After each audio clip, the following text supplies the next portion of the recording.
Thank you very much, Mr. Chairman, and thanks to the witnesses for joining us today. Like its ally, the authoritarian government of Russia, the authoritarian government of China presents a serious threat to American democracy, our economy, and our national security. And China's intensifying economic and technological competition with the U.S. has at times led to pitched battles in courtrooms across America. We've seen cases affecting our national security, intellectual property, and the safety of Chinese dissidents living here in the United States. It'd be great if we had a partner in the White House to help us respond to the threat of these repressive autocratic regimes, but Donald Trump has consistently bragged about his marvelous personal relationships with Vladimir Putin, who he has called a genius for invading Ukraine and has consistently praised, and President Xi, who Trump calls a brilliant guy who controls 1.4 billion people with an iron fist, and whom he has praised for sending Uyghurs to labor camps, saying this was exactly the right thing to do.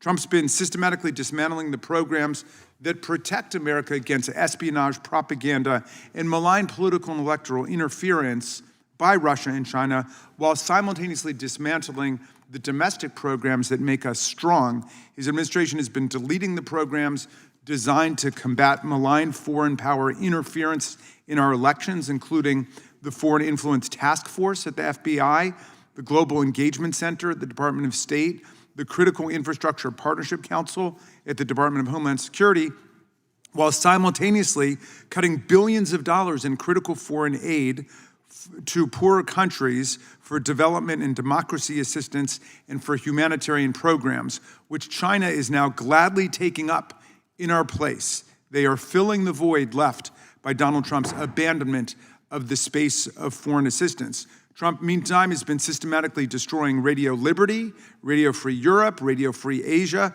and other broadcast vehicles that we use to counter Chinese and Russian propaganda and disinformation all over the world.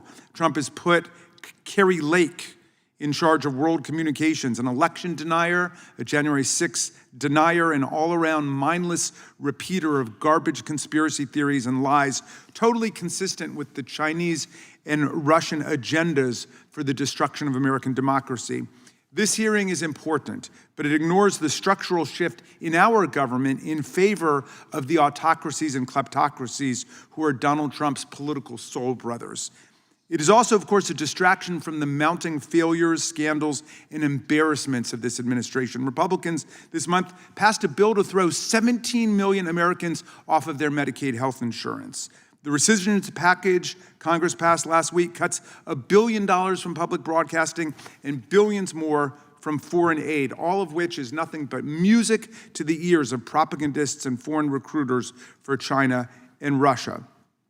Meantime, Trump is refusing to release the Epstein files, more than 100,000 documents which he was demanding for years in order to blow the lid off of what he and Pam Bondi and Kash Patel and Dan Bongino and the mega media were describing as a massive global child sex abuse and human trafficking ring for the rich and powerful. Bondi, acting under the direct supervision of Donald Trump, ordered more than 1,000 FBI agents to work as part of continuing 24-hour shifts, poring over more than 100,000 documents in the Epstein file, photographs, videos, emails, and texts. They were instructed to immediately flag all references to Donald Trump, all appearances of Donald Trump, and all images, likenesses, pictures, and videos of Donald Trump. At the same time, Kash Patel has been administering loyalty tests and lie detector tests to FBI agents.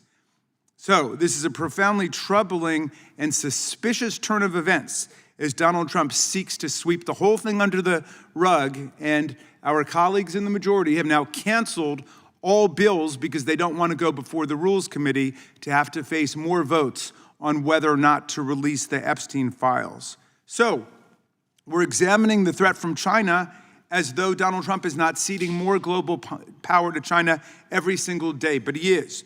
During his first term, he received millions of dollars personally from the Chinese government and state-owned companies, to say nothing of the valuable trademarks Chinese authorities rushed to grant him and Trump family members. In exchange, he opposed sanctions against Chinese telecom companies and banks, even when they threatened our national security. He even tried to cancel military exercises with Japan and South Korea because Russia and China voiced objections to it. His second term has seen more catering and appeasement to the autocrats. Over the last 6 months, the administration has weakened America's soft power abroad by defunding foreign aid programs systematically and closing embassies. It's hurt America's economy with illegal and arbitrary tariffs that leave us isolated and hapless in the world. In his second administration, Trump appears to be hell-bent on remaking his administration in the image of Xi's regime, cracking down on media outlets he disapproves of, destroying academic freedom with attempted hostile takeovers of colleges and universities, including America's oldest university, Harvard, attacking attorneys for representing clients or causes he disfavors, purging libraries and censoring books, sending masked agents in unmarked vans to arrest foreign students without arrest warrants for voicing opinions he disagrees with, shipping people to El Salvador's notorious prison of torture, and using AI to surveil individual social media posts and to create a mega database of all Americans' information.